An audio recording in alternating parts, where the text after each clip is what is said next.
Counter's going, we're rolling, and we got a bunch to talk about today. We got a very special guest. I'm going to throw some keywords out there on the front end so I don't forget it. We're going to milk this for all it's worth. I mean, we're talking Unbound XL preview. We're talking heavy-duty gravel racing at the ultra-endurance levels, top level, not including bikepacking keyword. Maybe there's some are there bikepackers that do it? I don't know. They do what? Oh, they're behind you. I'd say you're a lightweight bikepacker. Yeah. I mean, everybody that does a 300 mile is putting more on the bike than if you're going out for your... Yeah, it's inevitable. The Rat is a bike pack racing event. I learned the hard way. But you didn't pack anything. I learned the hard way. All right. Do you learn anything the easy way? No. I learned to lean my bike up against the truck, guys. Okay, Brad, please introduce our guest. And this may be the last time he comes. No, He's not going to put up with us after this. It's the unconventional Justin Cary, one of our favorite guests. Whoop, de-whoop, de-whoop. Ooh.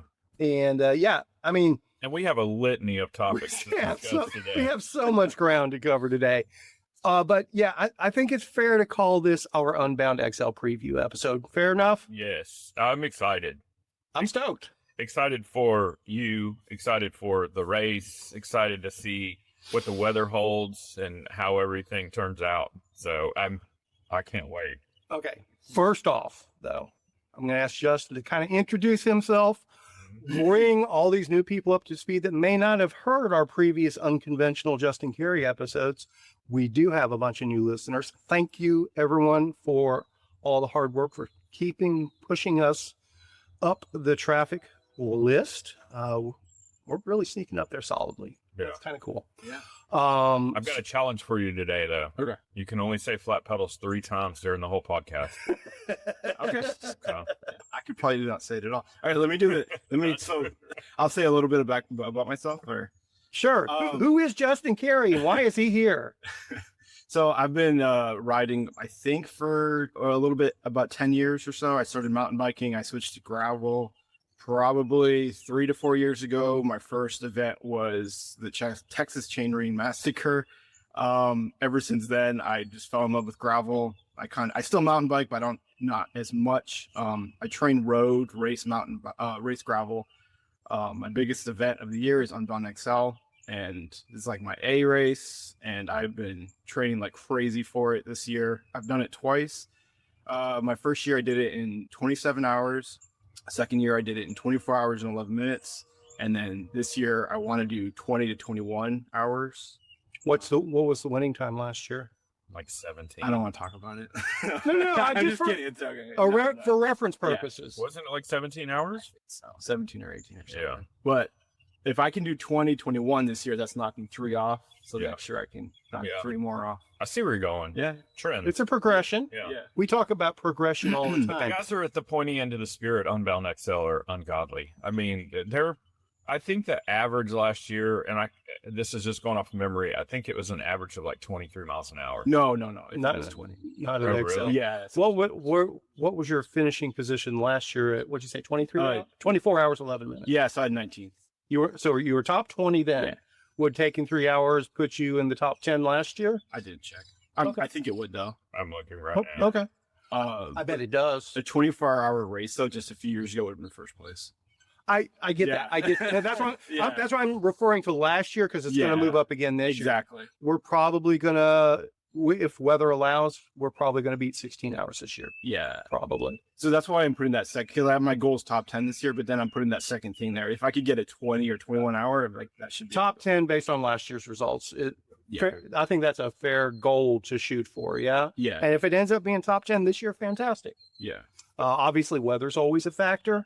The 2 attempts you've done so far, what's the weather been like for those? The first one, it was good, but we had probably 10 miles of mud. So that slowed us down a little. And then last year, it was great and maybe 3 miles of mud. Okay. So I am going to throw one more piece into the equation just to pitch my own stuff. I get it. In 2026, the Unbound XL is your A race because, your A race last year. yeah. Your A race last year, you kind of set a bar, right? Mm-hmm. Rat. Route 1000. Oh, yeah. Route 1000. That's your A race in 2025. That was definitely an A race. Yeah. That was an A+ race. Yeah. So give the audience. Yeah, I mean, I'll spoil the end of it. Justin set the FKT for the Route 1000 last year, which was what? 4 days, and then I always forget this part. It was like 26 minutes, or give or take. Was it 4 days or was it 5? Yeah, it was 4 days. 4 days and like 20 some minutes. Give or take 10 minutes. That's ridiculous. Because I remember, like, I was like, shoot, I should have just been like 30 minutes faster, and I could have said 3 days. It's quite frankly, it's stupid, but congratulations. In the best possible way. Yes. Yes. Oh, Yeah, and you said you learned a lot from that. Oh my god, yeah. So like, I want to do Tour Divide someday, and I'm doing the rat this year as a maybe. So like, I'm gonna check weather. So like, if it came up to like the weather was just like complete rain, thunderstorms, I'll be like, oh, I might not do it. But if it's perfect weather, like last year, I was watching it, and it was just perfect. And what, you gave everybody a 2-day head start last year, right? Or was it 3 days? It might have been 2.5 days. Yeah. I don't know, whatever. Yeah. So we got a new course that I want you to entertain before Tour Divide. So we want you to go out and set the FKT on the USA Trail. Oh, I know, I saw that. But that would be after tour, because USA Trail is like. Oh, so you're gonna do both? Yeah. But that's like 4,000 miles. So you see, the So Tour you could do that in like It's like 10 a stepping. days. It's the Tour Divide is a progression to the USA Yeah, Trail. it is. now. It is. Yeah. See? It is. Yeah. You guys are setting a new bar. This is how it works. Yeah. But Yeah. that's not what we're talking about today. We're talking about Unbound XL. Okay. Unbound. I Let's. just wanted to plant a seed. I understand. Let's shift the focus to what's really relevant. We're not going to talk about movies or food, but Okay. I've got a steak story to tell you and a very cool movie to tell you Okay. about. So I think you'll both enjoy. Let's start with XL. What's the date for that, first of all? The last day of this month. So it's 31st, I May think. 30th. 1st, yeah, 30th. I haven't actually Right. looked. Does- It's usually the does last day. XL starts on Friday, though, right? It would be the day before, so probably Friday. Yeah, the day before. What does it start Friday morning, Friday evening? When do Usually it's about 3 or 4 p.m. So it's the 29th. So May 29th is that Friday.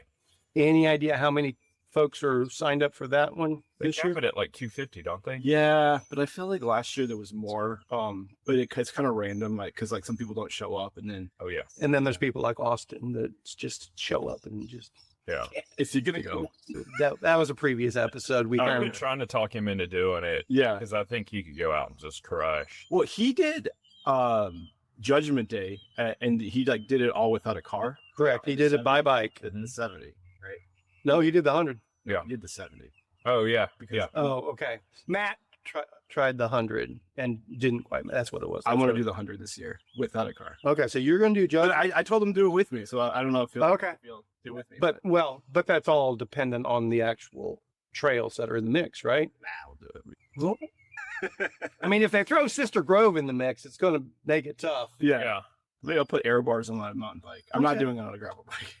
All right. So, we'll I bet there's a greater than zero chance that we're going to do an Unbound debrief, and so that'll be Yeah. we'll have more knowledge about Judgment Day at that point. All right. So you're rolling on the afternoon of the 29th. Uh-huh. Your goal is 20 hours. Or 10 or top 10, yeah. Okay. Mhm. And last year, what was your bike of choice? I think I was on the same. Yeah, I was on the same bike. So I was on a 2023 Specialized Crux with S-Work 42s, Specialized S-Work 42s front and back.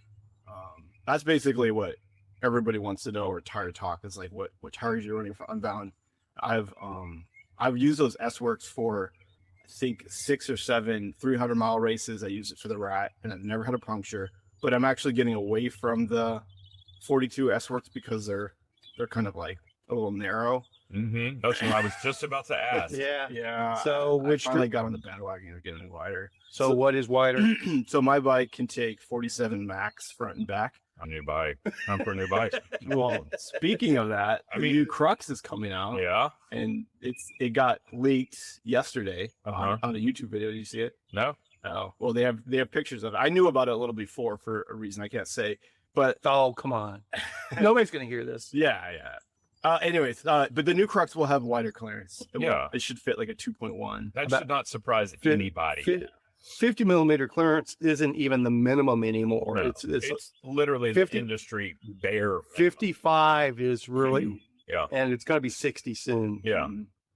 But I have I went down a month of like AI research into what tires I should use, and I found Michelin Adventure Power 48 millimeter.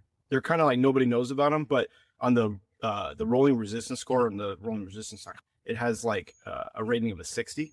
So Compared to what you're running now is a what? a 45. Oh. So the S work 42 is the rolling the puncture score was a 45, and then these are rated at 60. So Wait, you said rolling resistance, now you're saying puncture score. rollingresistance.com is the website. Yeah.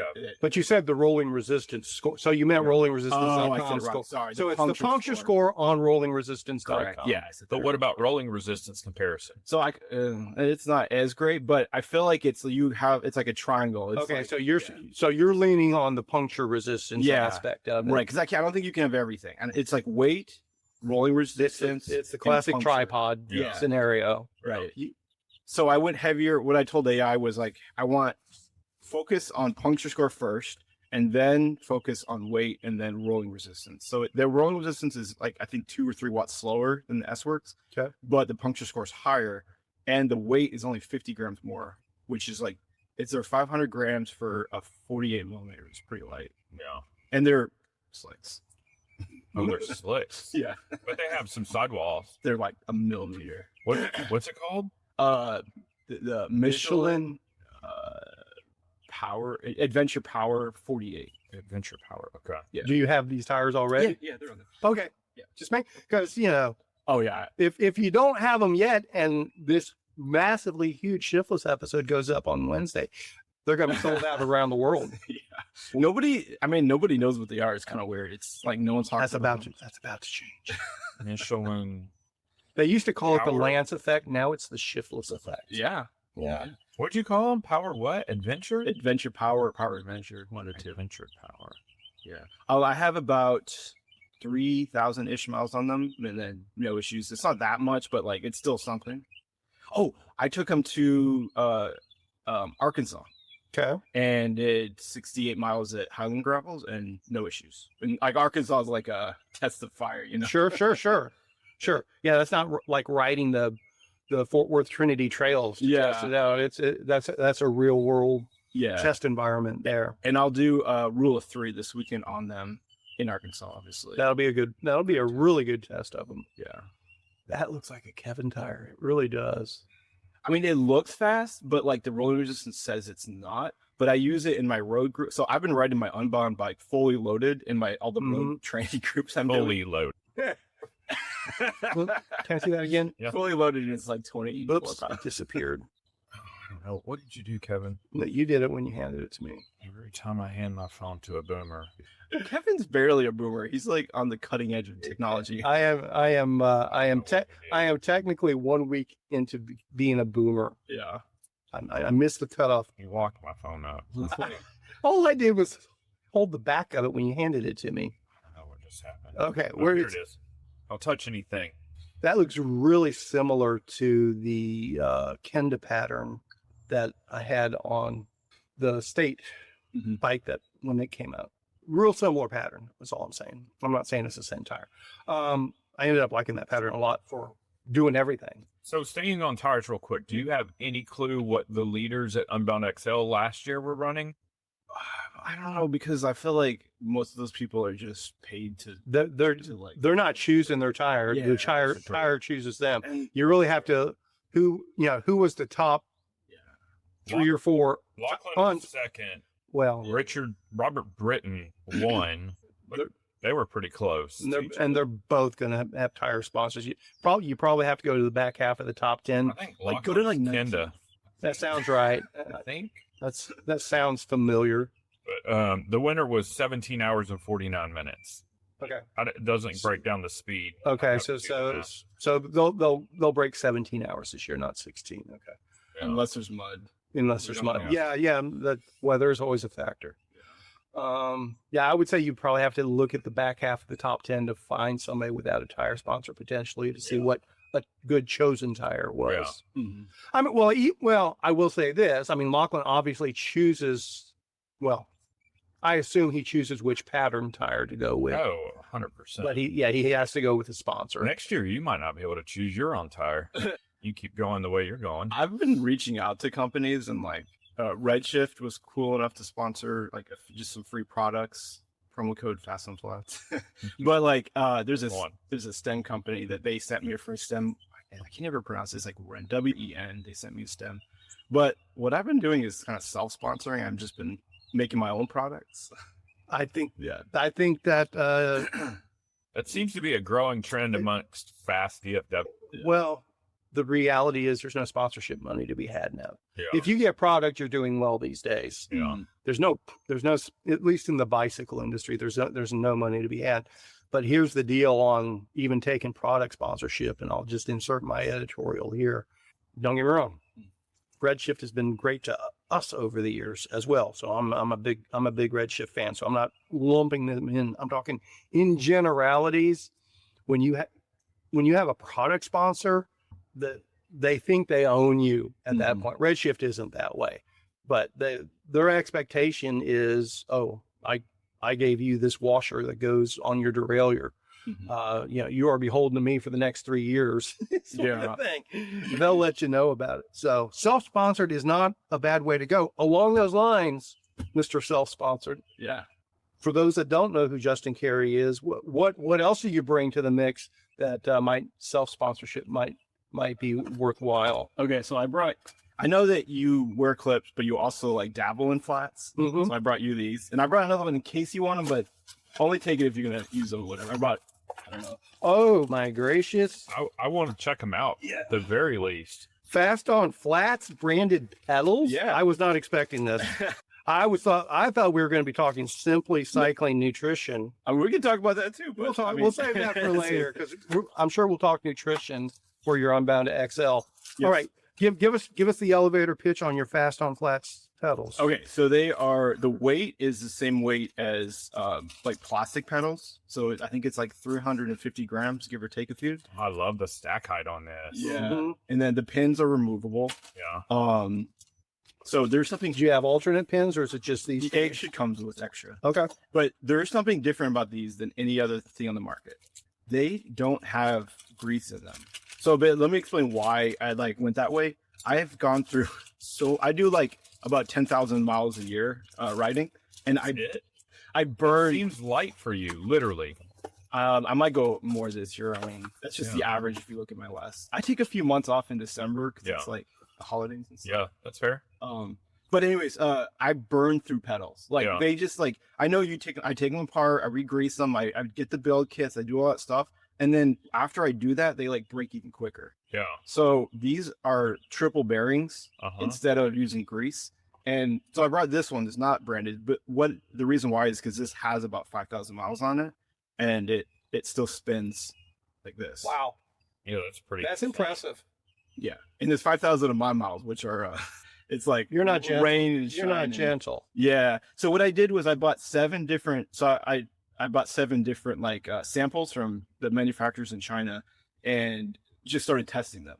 And then when I found these, I was like super impressed. So I tested these for months and months, and then I just put the order in for the branded ones to make sure that I wasn't gonna buy a bunch of So this bad ones. This wasn't a designed pedal. This Right. was a found That's a- pedal.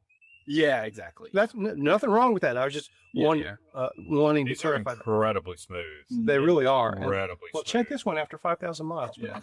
Who I've spent signed it? so- it's just some Chinese That's sample, but that's. I spent so much money on pedals. Like I have a big- Seriously, have you ever had a 5,000 mile pedal spin like that Yeah, before? that's- Never. That's flipping impressive. That's impressive as hell. Yeah. All right. So when will these be available to the general public? right now, I'm going to post them on simplecyclingnutrition.com, and Yeah. then Amazon and eBay. They'll be on there too. What's the price point going to be? That's complicated because, like, I was able to make them, manufacture them for like pretty cheap.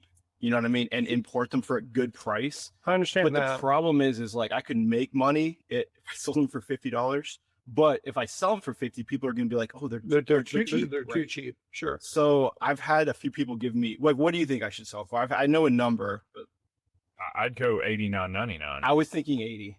Yeah. Like I was 80 thinking- free shipping. I was thinking 75-ish. Yeah. So that's right. 80 That's was 80, free 80 shipping. was shipping. Yeah. I And maybe a I- promo code. I'm a fan of the free shipping model myself. Yeah. That's And that might even you might even be able to take it to 90 at that point. Definitely under 100. Yeah. I think these should go on our new bike. I agree completely. Keep them then. If you're gonna use them, keep them. Oh, I'm gonna, they will get used. Yeah. Yeah. There you go. That is impressive. Very cool. Very sir. impressive. Yeah, I I'm reached excited. out to like 10 different pedal companies and no one wanted to sponsor me. So I was like, okay, well, let's do it myself. I think that's a great plan. Super impressive. And when I win Unbound XL next year on these pedals, they're going to be everywhere. I'm going to bring flats to Everywhere. Global domination. All right. So benefits are good stack height, fantastic spinability after miles and miles and miles. And you said shaving weight. As Yeah, well, they're correct.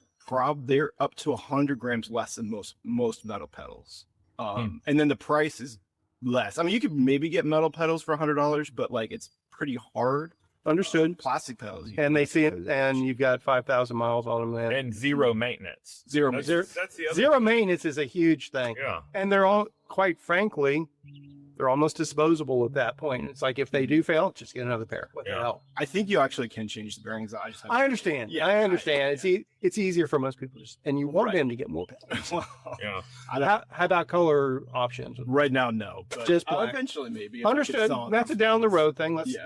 Let's test it with one color. Black is faster. Yeah, they definitely look rebuildable. Yeah, I've taken this part off. It looks like you could get them up, but I haven't done it yet. Yeah. I mean, I haven't had to. Brad's You know, good. build kits cost much. Like I have these like really expensive.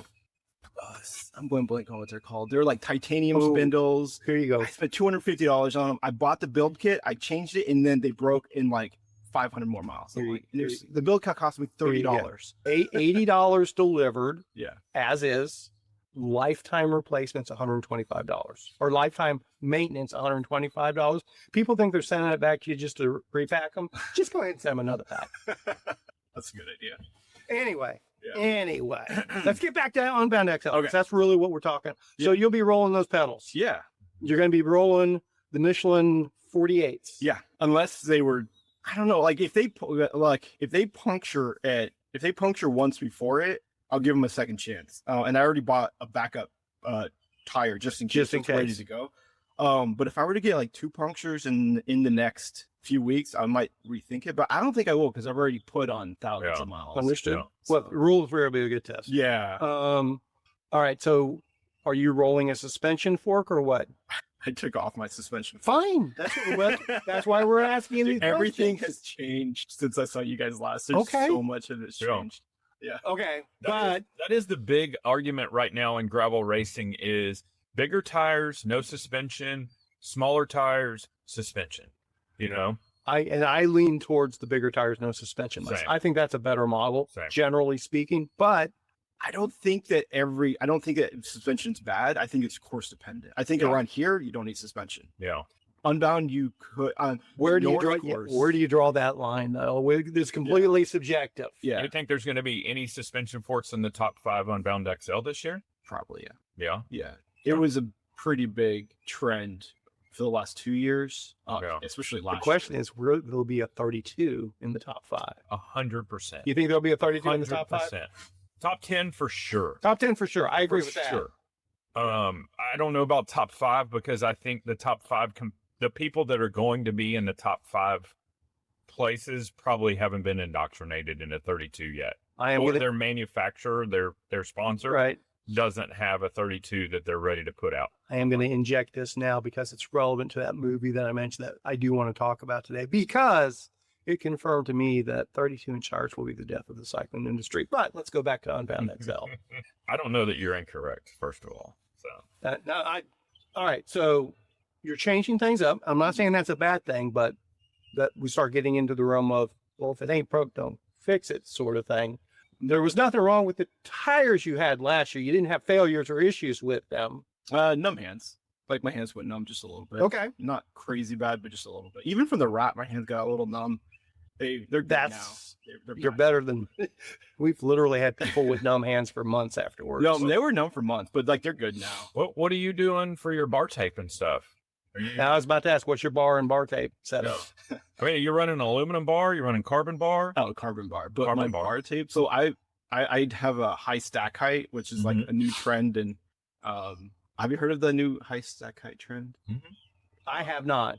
So, okay, so height, like you want to. So I was looking at the pros, and a lot of them they have their arms like this, on top of the hoods, and they have their elbows flat, right? So they're getting aero by just being like that. But they're obviously they have a low stack height because they're pros. But then like I was kind of researching it and thinking about it, and if you have a high stack height and you're able to get flat and comfortable with your wrist resting like this, and you can hold that for hours, it's faster than having a low stack height and only be able to hold it for 10 minutes at a time and jump back up. So I put my stem as high as I could with the spacers, as high as I was allowed to, and then I got 110 mil stem with an 18-degree rise. So I'm like way up, but then I'm super comfortable. And I took off my aero bars. So I'm going to do Unbound XL with no aero bars. So Why? I don't agree with this. Well, I'm trying new things. I think understand. you're Is there a downside to still having the aero bars there? Yeah, in that because situation? I can't, the way my like the hoods and my bars are, I'm not able to. So the stack height messes up your the aero bar position. Is that what you're saying? No, actually, with the stack height the way it is, that's where I would have my aero bars. Actually, Well, that's what I'm saying. So what's the? I guess I'm not.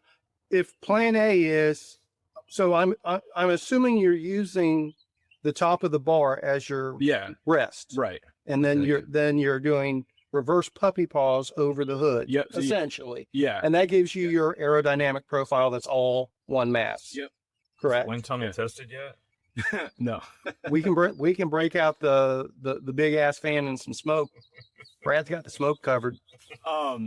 The idea is I'm gonna work with people more. So like, but for one, I am in an aero position. So like the position I'm in, a pseudo aero position. It looks identical to the position with my aero bars. I understand. I'm definitely following that logic, and I can hold it for hours. So it's more sustainable. It is sustainable. It's completely. When you say you can hold it for hours, how long have you held it so far? Mid-South, I did it like 100 miles. Your last one, I can never pronounce that one. Chisholm Gravel Roundup. Gravel Roundup. That one I held it the whole time. Okay, so you had that bar set up for that one. Okay. So let me ask you this: Unbound XL last year, how much time approximately do you think you spent in your aero bars? Oh, I used to just live in them aero bars. Yeah. For years I used aero bars. But another idea is when you're riding with people and drafting off of them, you're really not supposed to use aero bars because it's not pretty smart. Dangerous. But with my position, I can hold my aero position and be behind somebody. And you're still within reach of the brakes if you need to be. Yeah, exactly. Well, because your hands are on the brakes, literally. And I've during like Unbound and Long Voyage, these 300-mile races, I'm like super talkative to people and like let's work together. Like social. I'm like, hey, like if someone's next to me and I'm like, hey, let's work together. Like let's not, you know what I mean? Like. So, anyways, I'm trying to work with people constantly. Sure. And, that should make sense. So, are these bars the same width? Is it the same bar? It's a different bar because they have a back sweep, which pulls. It's a little farther back, so I can rest like right here. More rest area like that. More. Okay. Yeah. What bars are they? They're Pro Ergo. It's the brand is called Pro, but it's like Pro Ergo. That's a Shimano brand. Yeah, I think it is Shimano. Yeah, it's Shimano's house brand. Yeah. Huh. Very cool. Yeah. All right. And anybody that's watching the video, we're gonna go over the bike with camera in a bit, but that'll be part 2. But can I have a disclaimer really quick with this whole aero bar discussion? Okay. I don't know if it's gonna work. It's a test. I've been trying new things. I get that completely. I appreciate. Next year I might be on aero. I appreciate the hell out of it. This is why you're the unconventional Justin Cary. But this is where my scrutinizing brain comes in. Is if this is your A race, and you have a fairly lofty goal of shaving 3 hours off of last year, why try something that is, in my mind, going to be a detriment? Potentially. nixing aero bars. What's the downfall of the aero bars? I think is the heart of Kevin's question. Yes. Is there any like negative to having aero bars and then realizing halfway through the race, well, I don't really need to be in that position? Like, I mean, has your average speed stayed the same without aero bars on similar courses? Is there any data that you have? I know you've poured through this shit. Well, So remember, I'm not the please. big data guy, but I do, to answer your question, I do feel like all the equipment in front of your bike hitting the wind, you're going to probably lose at least like 10 watts, maybe. So you think there's an aerodynamic inefficiency for those aero bars being there? Is that what you're saying? Yeah. That's what I'm hearing. Yeah, Correct? but the benefit of the aero bars is when you're tucked and narrow, it negates all that. But I'm the same in my But position. you're not here. You're not tucked and narrow. No, I You're am. still spread. Well, in my aero bars, I never actually had them like this. I bought one He has- specifically that I could do wide elbows, He- so they were like this. Well, yeah, you're I not could getting steer the with- full arrow Okay. in there. All right. Yeah, He's done better in the Unbound XL than you have. So. 100%. Hey, look, those who can't coach, you know. But- I got a coach, by the way. No, just, Oh, wait. Okay. So hold that. I know, That's I know. definitely a deep conversation there. Everything is different. That's what I'm saying. yeah. I kind of want to stay here. Yeah, I'm done. Just a little bit. Aero Damn it. bars, And I lost. I think I Just lost. remember us little guys when you're standing on the podium. Oh, I know where I wanted to go. All right. I get it. You're having to take some sort of big mechanical swing to get that 3 hours. Have you done a correspondingly big fitness swing in the last year, or fitness wise, are you about the same level, average watts or whatever? I don't know how you measure that. Nutrition. Well, no. Let's talk about that. So I have more training. So training hours, they're up without looking at my the phone and looking at Strava. They're up at least I think 35% compared to last year. And I was training like crazy last year. Understood. So if I'm up at least 30 or more percent this year than last year. And you look like you're about 10 pounds lighter. No offense. I'm not. No. You're not? No, I've been working on. I'm counting calories. Yeah. I got a nutrition coach. Okay. But I'm working on that part. Let's pause there for a moment. Have you been able to measure performance gains from that additional training? So I think so, because I kind of judge it off of friends that I ride with, and also just looking at Strava, because I'm getting KOMs and I'm getting PRs on the same stuff I've been doing for years. Yeah.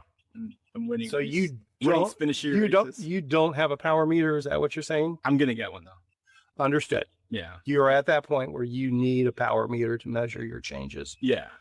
But so you have a cycling coach and a nutrition coach. Is that what you're saying, or are they the same person? It's the same person. Oh, nothing wrong with that. And the person's ChatGPT. No, I'm kidding. No, it's actually my friend Levi, but he's helping me a lot. Okay. Yeah. Has he done coaching previously? No, but he follows AI to help me. No, it helps having a third person or a second opinion. It really does. I don't disagrey. Yeah. And I'm a fan of Levi. So this is not knocking Levi. He's accomplished a hell of a lot more than I have. I would not classify him as a coach yet. He's on his way there. He's a sounding board right now. He's an alternate viewpoint sort of thing. He's somebody that can help you maintain your focus and keep you on track. Two heads are usually better than one. Let me say As long as they're on the same page. Yeah. Let me say one thing that he said that you'll be like, okay, he's a great coach. He wants me to taper for Unbound. I don't necessarily agree, but that doesn't mean that he's wrong. You don't think I should taper? Conventional wisdom says yes. But you're the unconventional Justin Cary. Yeah. Okay. Here is what I'm going to lean into that I don't recommend anyway. I'm not saying you're doing it, but based on something you said a few moments ago, it caused me concern when you mentioned it. If you're in the process now of trying to lose weight prior to Unbound XL, jump out of that boat. Yeah. Right away. Just stay in your nutrition zone that's been working for you. Mm-hmm. And you don't want to get into a pre-event caloric deficit where, I shaved 5 pounds. That's going to really pay off. and your body's already, you go into it where your body's wanting nutrition. Mm-hmm. That no, I agree. Yeah, trust me, I've been there, done that. I have relevant real world experience that I think paints that picture. I really do. Yeah, I think that was one of my detriments for rat. I agree with tapering, but once again, the unconventional Justin Cary, you have historically not done a true taper. Not at all, never. I haven't seen you have an issue where I would have gone, well, if he'd have tapered. Right. That's all I'm getting at. Yeah. Before the Chisholm race. Chisholm Gravel Roundup. I did featuring smash burgers from Chef Brad Green. Those burgers were good, by the way. Oh my God, they were that good. Thank you, sir. I had rode 8 days in a row, and the day before I had just done like a 60-mile ride, and like was like that doesn't sound like a taper. That doesn't sound like a taper. Okay, and not again. I am not knocking Levi's recommendation. I'm not. Did he tell you to go as hard as you can off the start line for the first hour? I mean, that's obvious. That's what those pedals are made for, man. Yeah, I've accepted it, honestly. Like, I go hard, but I have learned one thing is I don't pull people anymore. Yeah. So, like, if I go hard in the beginning, I'm going to be drafting. And then when I feel like I hit that wall of, okay, this is a little too hard, I'll back off. Yeah. And I'll wait for somebody and maybe 20 minutes, somebody will catch and I'll jump on their wheel. And then I just recover, and then I just accept that's the way it rides. But basically, you're doing a shakedown of the field, whether it's intentional or not, and to find those power characters that you can work with. Yeah, you know, I mean, that is the tactic, even though that's not your decisive decision. You know, decisive. That's a word, right? I don't know. Concise. Okay. Yeah. Last year, I did it wrong. By the way, I had I think I had 4 bottles, 4 20-ounce bottles. 3 of them were nutrition. 1 of them was water. And the nutrition was like a gel. Yeah. But I didn't carry a hydration pack. And at mile 40, I had to stop for water. Everybody went. And like I just didn't have enough water that whole time. So now I'm carrying a 3-liter. You have a 3-liter hydration pack? So what were other people doing if they didn't have to stop? They were having hydration bladders? They must have. Yeah. Yeah. And then like people don't drink as much as I do. I drink so much water. Yeah. Well, I don't think there's unless you're stopping to pee every hour or 2 hours. No. Yeah, then I think you're not drinking too much. When you much. say you drink so much water, how much does that break down to on an hourly basis? I mean, it really depends on weather, but I can give examples. So like if it's 90 degrees, I mean, I could go through 3 liters in 40 miles, but I mean, I can also go 40 miles without water. So it's just like, I can ration water. No, I mean, like it is. I'm not surprised. No, I'm not. I'm not. So if we take the average of none and 3 liters. At Chisholm Trail, that race, I never stopped once. Not for water, nothing. I brought 3 liters. All right, so again, let's break it down to the hour. Though, what's so 40 miles is what, 3 hours for you? Well, no, Unbound or which one? Which race?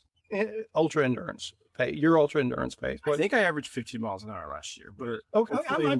I'm trying to do the simple math. Okay, so 3+ hours of hydration, which in Brad's world is 3 bottles, roughly speaking. Yes. Yeah. Which is what? And how big are your bottles? 3/4 of a liter? Like 24 ounces typically. I run a bigger bottle. That's 3/4 of a liter. Maybe it's 21 ounces. Whatever the big Camelback bottles are. All right. So you're doing just shy of 3 liters in those 3 hours. Yeah. Is all I'm getting at. Yeah. And you're saying 3 liters an hour if you're drinking a bunch, or 3 liters for 40 miles if you're drinking a bunch. Yes. If it's hot, yeah. I'm just getting at it's in the same ballpark. About a liter an hour. Yeah. Roughly. In the same ballpark.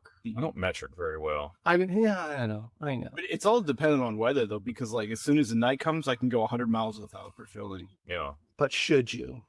If it's cold, I just go by feel and like how much you're peeing too. But just because you're not thirsty doesn't mean you don't need to be drinking. And just because it's cooler, a lot of people get dehydrated in colder weather because they feel like they don't have to drink. Yeah.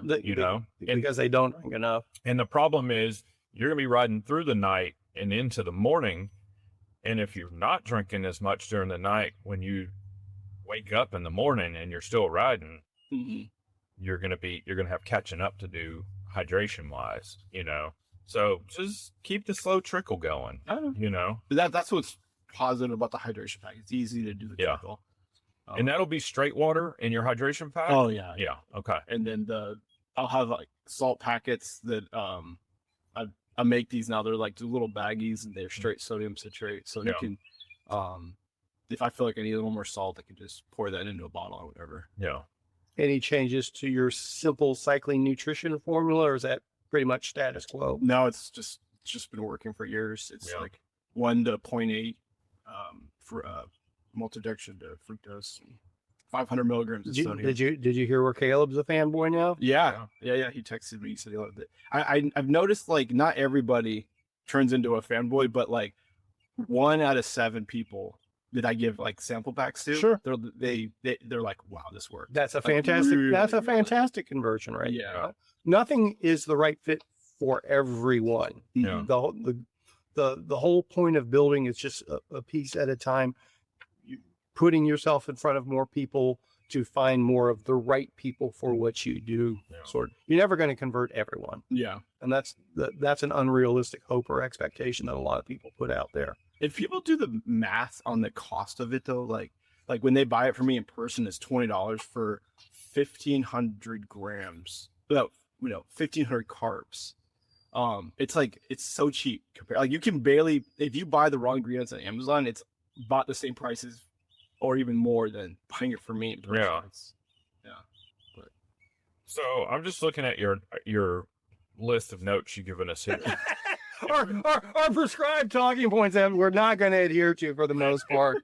We're just now on the second little clip. But it says 400 grams of carbs per bottle. Yeah. So that is 2 of those packages because they usually do them in 100-gram packages. Okay, so it's 4 packages per bottle. And good God. Oh, it's a gel. Yeah. You have to use a blender for 4. So for 3, you can do it without a blender. It's kind of, you're going to shake it for a while. 2, it's super easy. It's like a 5-second shake. And 1, it's like a 5-second shake.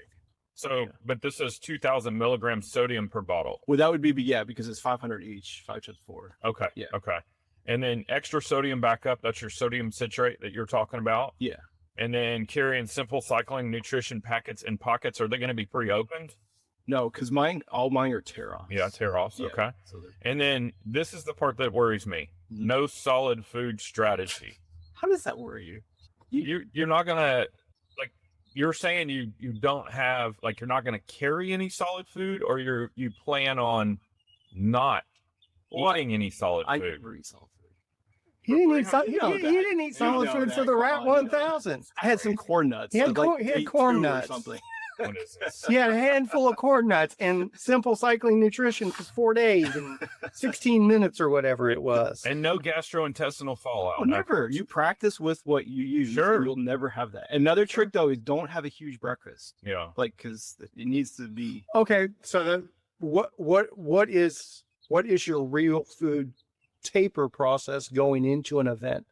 When do you start cutting back on real food, or what does that look like? Day of the race. So like, unfortunately, because of Unbound and like Long Voyage, they're like later in the day, like start 3-4 p.m. So like I have to be all day. I'm not going to eat much, because maybe like a few pieces of bread, or like even other bike food. Like I'll walk around the expo and grab some like bike bars or gels or whatever I can find for free. But you're going to put something in your system that you haven't experimented with before. Well, that worries me too. What is he putting in his system that he had an experiment? Random bike food. Yeah, but not a lot. Just because you can't, like, going all day without eating would suck. So it's just like a little bit of calories, just so I can not be full but not be hungry. So when we start, why wouldn't you drink some of your own product leading up to the race to already have your system primed with that? That was a good idea. Yeah, I'll do that this year. That's what I would do. I concur 1,000% on that. That's one. Probably a better idea. Don't throw anything random into the mix. Your gut's already conditioned for your stuff. But that is actually super true. Like, because I use it for training, and if you use one thing all the time, like, you're not going to get a stomach ache. Yeah. So only stopping for God, I hope we don't kill his Unbound XL with that. All this random noise going on in his brain. Levi's gonna be listening to this, and he's gonna be hunting us down. You told him not to taper. I did not tell him not to. Only stopping for water. Yeah. No sleep. Of course. And no sitting around at checkpoints. That's a big no duh. Yeah. And no sleep. I think that's, to be in the top 10, you've got to be on that mission. No doubt. Yeah. No doubt. So, and only stopping for water, that makes perfect sense. I hate to say it. I get it, Justin. I hate to say it, but man, the distance really would have been a good proving ground for you, with a good warm up for it. Oh, I know. Your miler, yeah. Here's what actually where my mind was at. I wanted to do it because like Chip was doing it and a few other people were doing it that I knew.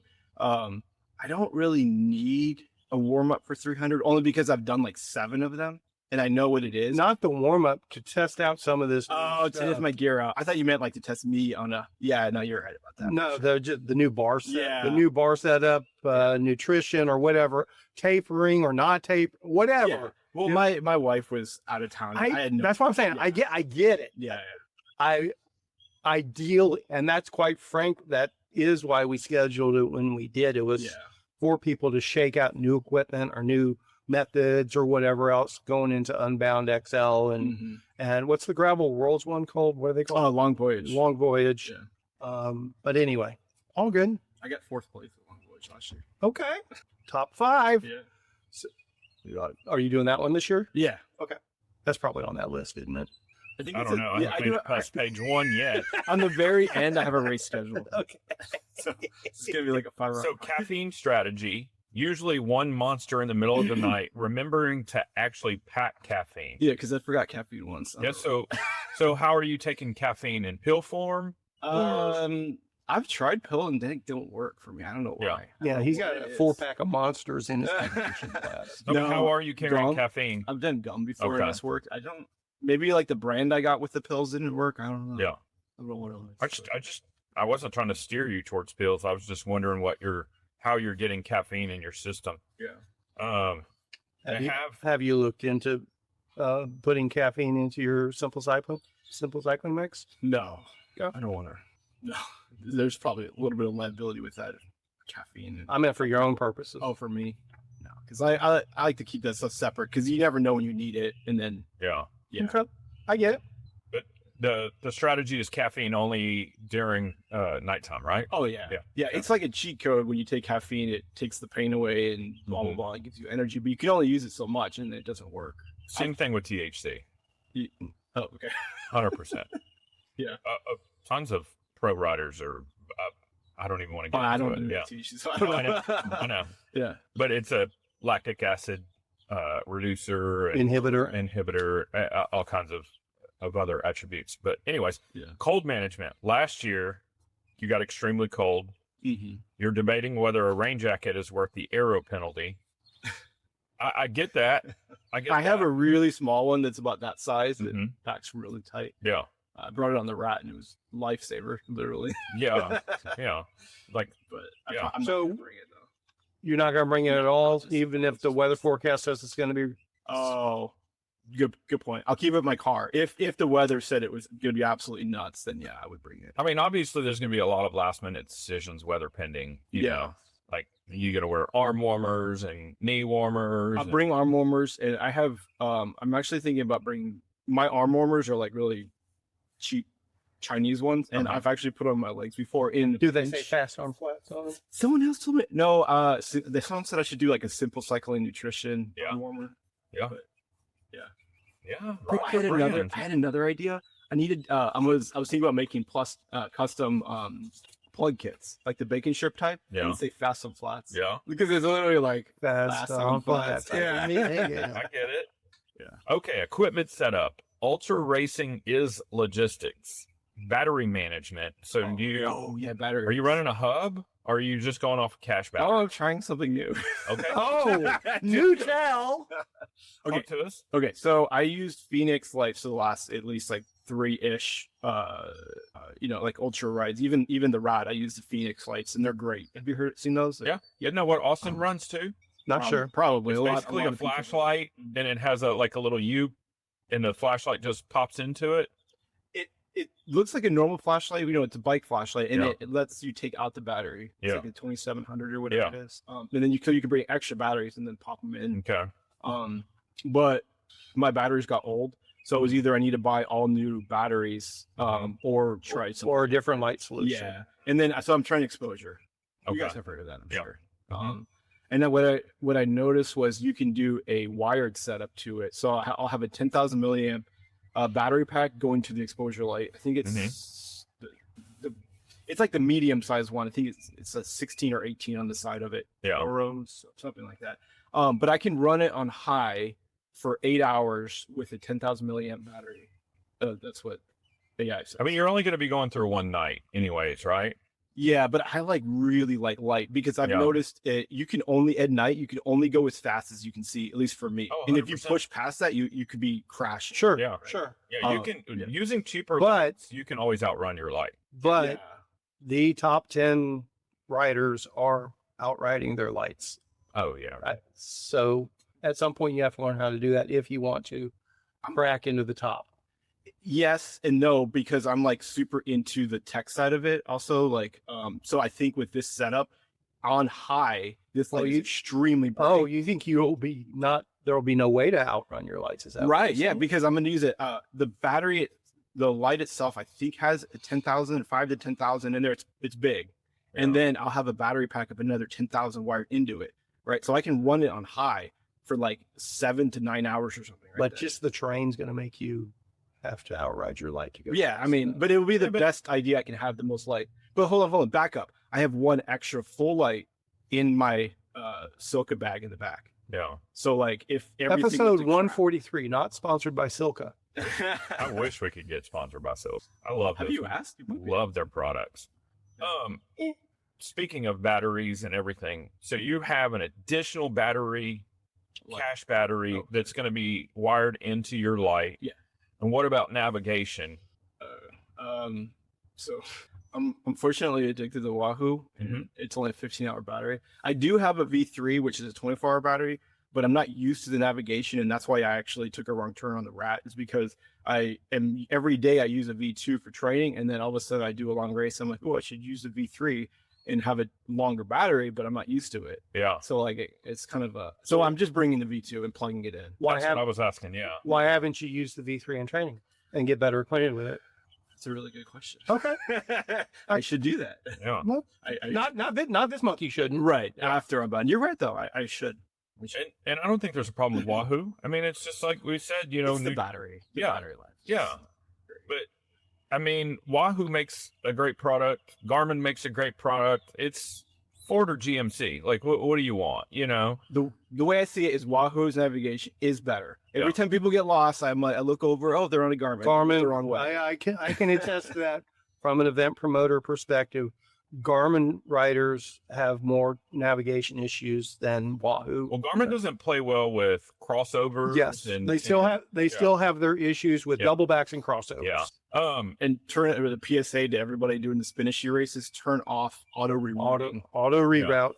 Well, not just Spinistry stuff. Any custom route, turn off auto reroute. Yeah.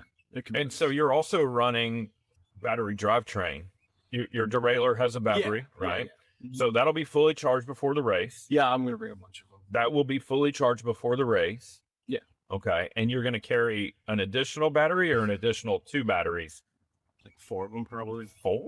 So how many times did you change your battery? I think last XL, if memory serves me, you started out and your battery wasn't fully charged. Here's my issue with the Axis batteries. I've been running them. I was an early adopter. So I have Axis batteries that were, how many years has Axis been around for? Like 5? Yeah. So I have batteries that are 5 years old and they look the exact same.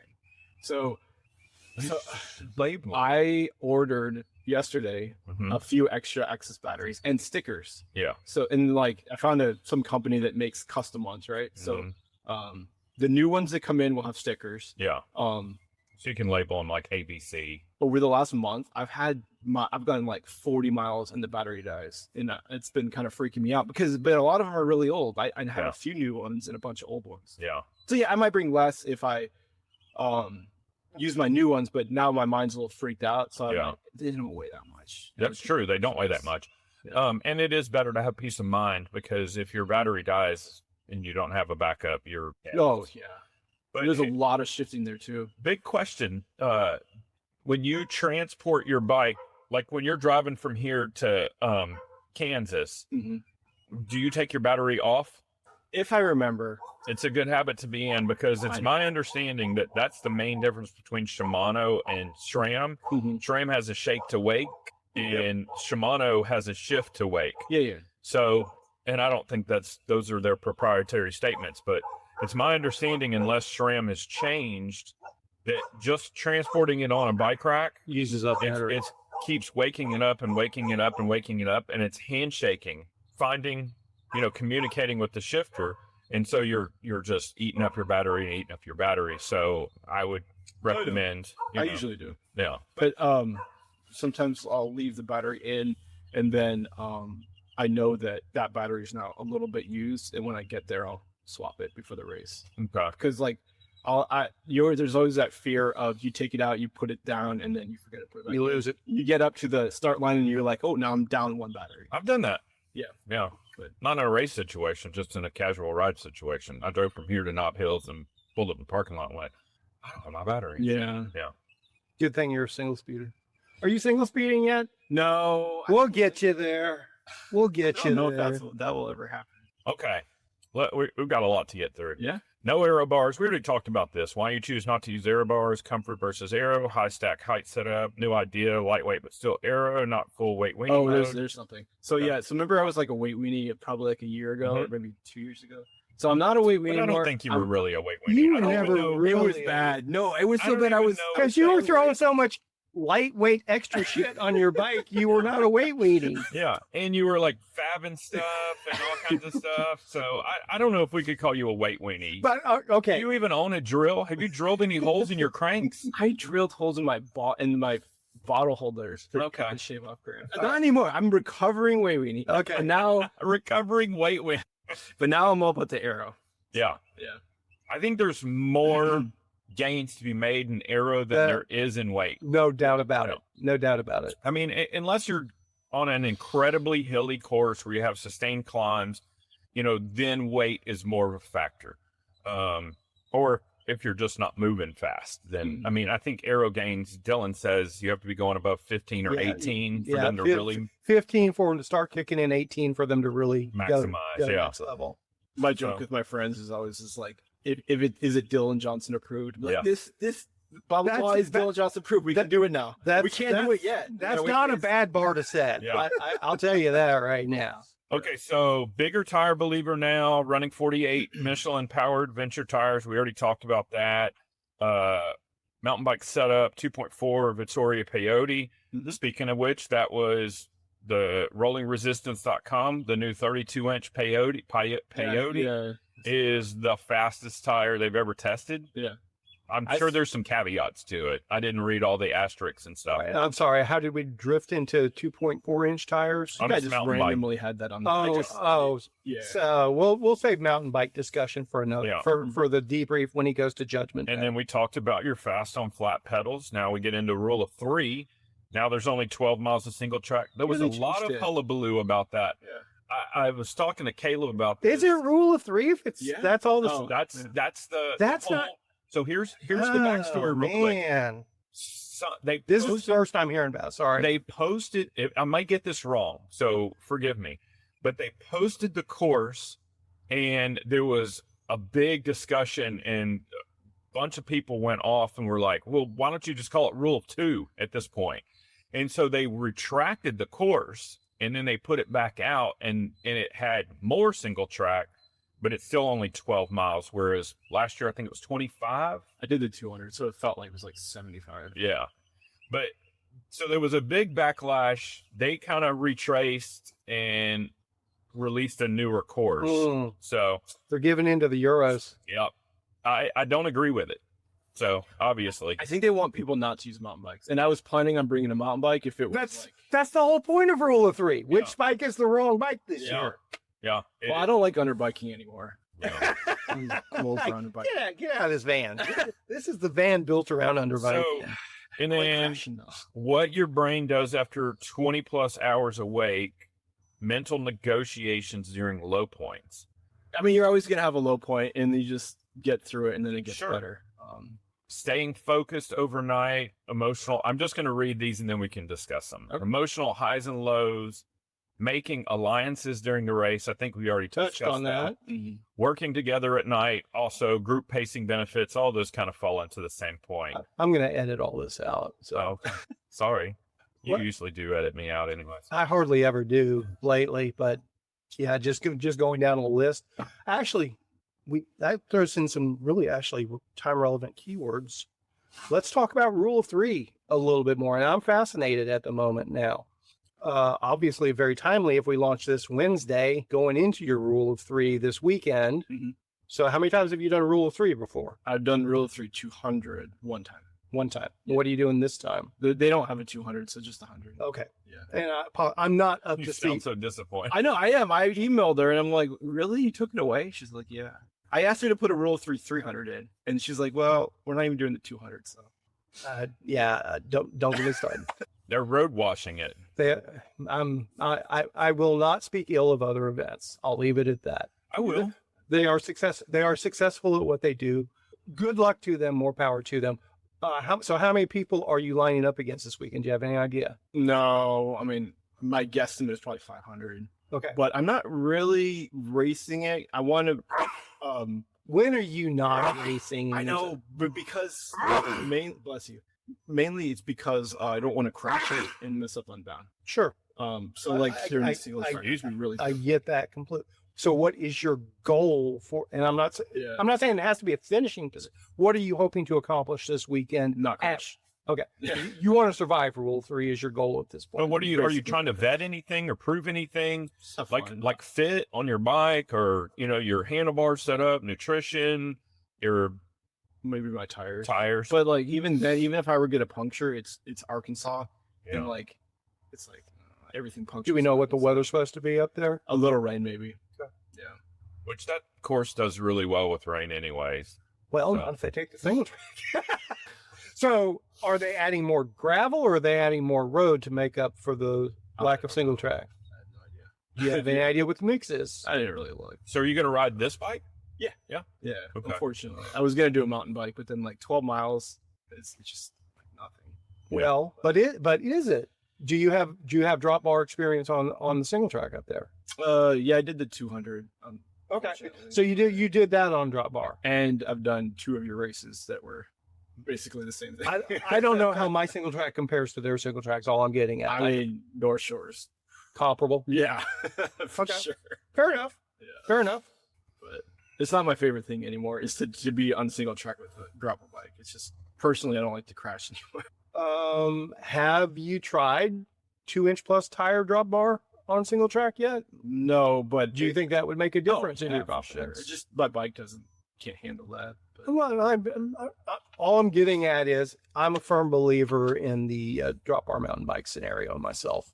Yeah. And I don't think that's underbike. Do you give up speed over flat bars on some single track sections? Yes. But in something like what used to be the rule of three, never mind. Don't get me started. No, you're fine. No, I'm going to say something negative. I don't need to, because I don't want to knock another bit, and I don't want it to come across that I am. So I personally would be leaning the other way. How can we get more single track? I would just bring a mountain bike then. If it was, yeah. So that's what is depressing to me, is that they're waning the single track. But what's even more upsetting to me is I can't help but think that the reception by the participants is going to be better anyways. People are going to enjoy it more. Oh, trust me, it's commercially it makes sense. Yeah. Mm-hmm. There's it is the right business move. There's no doubt about it. But I think that's what made rule of three, quite frankly. Now it just kind of fades into just more of the same. Yeah. But that's what's usually commercially successful. Well, I hope that, not that I want them to get any haters or anything, but I would love it if people were like, there wasn't enough single track. Like, it's not really rule of three. I wish that would be the overall consensus, but I don't think that's going to be the case. I don't expect it will be. And that's why I'm saying I don't want to come across as the negative Nelly on it, because it's probably going to be successful for them to do it this way. If there was like 35 or 40 miles of single track, I would have brought my mountain bike. And the idea was I could make up time on the single track, and then I could draft behind. Which was the whole concept of rule of three to begin with, which is the right bike to have the greater overall time. Yeah, I think one of the elements that makes an interesting race is that there's not going to be a cookie cutter bike there. Yep. You know, people are going to deliberate over what tire, what bike, what gearing, you know. So what I'm hearing, Brad, is we're really leaning into bringing back all or nothing somewhere this year, aren't we? I think so. I mean, I think we have to. I still feel like that's the most exciting, other than bike pack racing and long format endurance gravel events. I really feel like multi-surface ramble style racing is the most exciting events, you know. Maybe not the point though. That means logistics really hard. Like point to point's logistically difficult, but Point to point is logistically difficult, but it is what allows you to work in as much single track as unrepeated single track as possible. there's no course rule that says you can't yo-yo. True. You know, You even could if it's point to point, nothing says you can't turn around and Just ride turn back. around and ride back. Yeah. You know, I mean, people do it on Tour Divide. Yeah, I bet very few will do it on the USA Trail, though. I doubt it. So you People got mad at me because I made a comment on there. I was like, I'll do it. I'm not gonna in 11 days or something like that. I think you said 13 days. I think you said 15 days. So you ordered an altitude tent? Yeah, it came in Okay. a few days ago. Yeah, and And this is for Leadville? Yeah, that makes sense. because I'm terrible at altitude. That makes sense. Everybody's beating, like everyone that I beat gets a sub 9. Yeah. Yeah. So, all right. So you're qualified for Leadville again this year. Yeah. Is a fair assumption at this point. Do you know your starting corral or anything yet, or is that determined on? No, when I you- do. I just kind of forgot it. I think it's orange. I don't know. It's not great. It's like just behind mid corral. Okay. I think. But I have another chance. I'm doing the Silver Rush 50. So I'll be acclimated for 3 weeks before it. So it's actually, so I go on a vacation, I come back and I'll have, I think 7 to 8 weeks before Leadville. And then after a few weeks, 3 weeks, I'll do the Silver Rush 50 at altitude. I'm going to stay there for 3 days. And where is that? I think it's in Leadville. Okay. Ish area. Okay. So I'll be in the tent at altitude, back to the tent, and then a week before Leadville, I'll get there like a week before. You need to just rent Adam's place and go up and down to there. But oh well. Yeah, because Adam's place sits at 11.4 and it's in Outside of Alma, the South other side, Park. the other side of the mountain Yeah. from Leadville. Yeah. And you just go up and Mosquito down Pass. over Mosquito Pass, and Yeah. you get all the training you need. I know a guy who has a route for that. Yeah. Over the top, wasn't it? Yep. Yeah. I think the idea with the altitude tent is like we all have jobs, and like if the altitude can't cost money, but if you waste less time at altitude and work more, you can Yeah. pay for them. Yeah. Yeah. So I hear you're doping. Never doping? Oh my God. I went on a friend's ride the other day and my friend was like, do you have a motor in your bike? And he was like serious. And then I talked to another friend and he's like, dude, in the friends group, he's like, everyone thinks you're doping. I'm like, I've heard that too. So about me or about you? about you. No, well, I'm not. I'm not know. motor doping or I'm doping. fucking with I'm you. not even on TRT, and like everybody's on TRT. But the only response to that is, if I was, I wouldn't tell you. You know.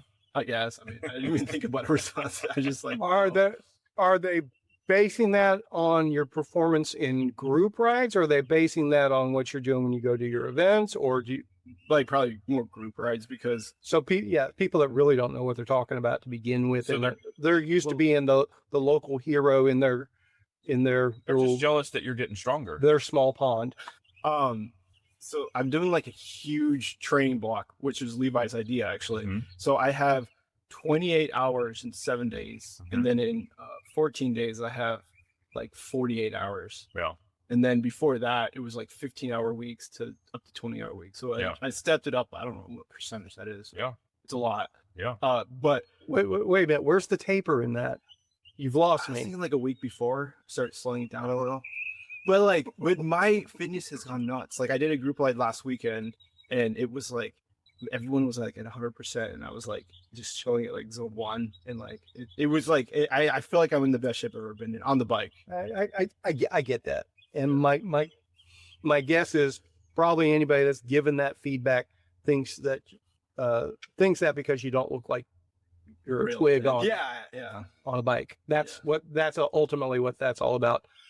Particularly on the road scene, those folks are so super focused on body weight as the way to achieve performance. Because Well, it's power to weight ratio. it is power to weight ratio, Yeah. and they think the only way to accomplish that on their 6 to 8 hours of riding a week is to lose weight, which there's some validity to that. Sure.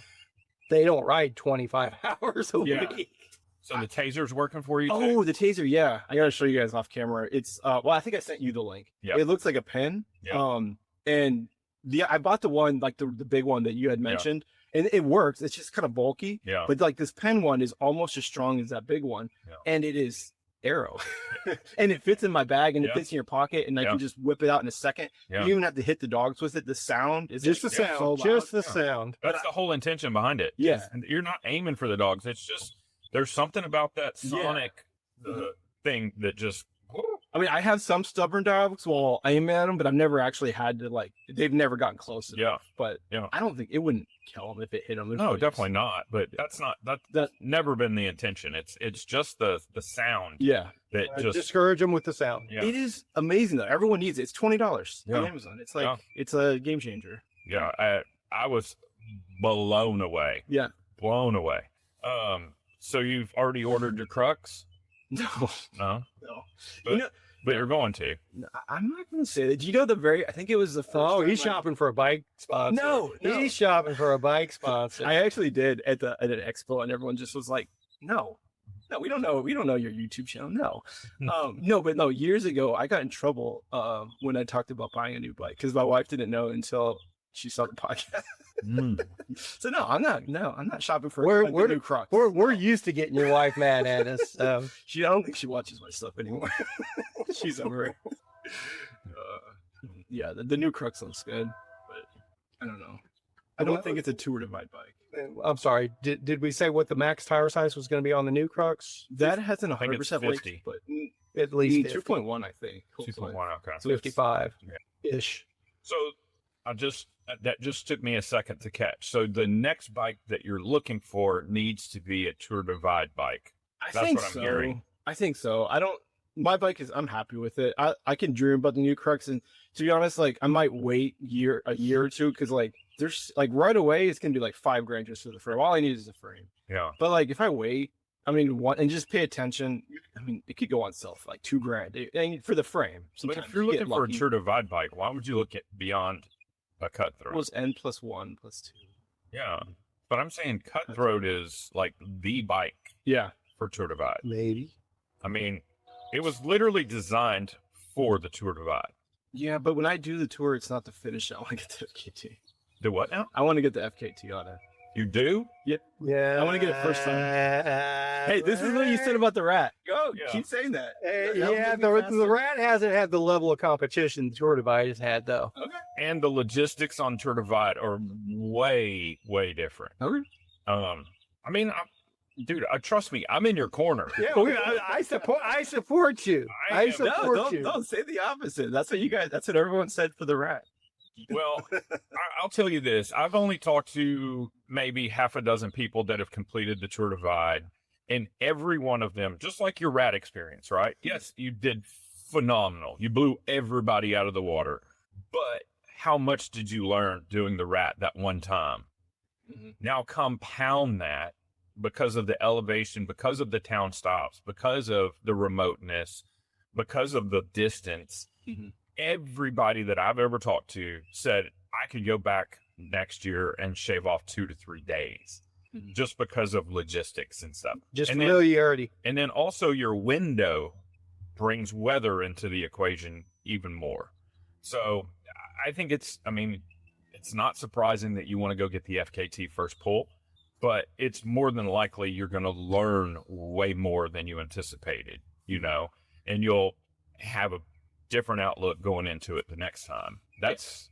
Well, I'm hoping to do a few more 1,000-mile so like the Rat this year. If I do it again, it will be to implement the things I learned from last year and like prepare me for the tour. And then also the Bright Midnight Race, I think it's 750 miles. So that's getting up there with this whole long stuff. I think just to plant another seed, I think this year for the Rat, you should start in Jacksonville and do the east part of the USA Trail and get to Texarkana in time to start the Rat and then do the Rat and just still beat everybody.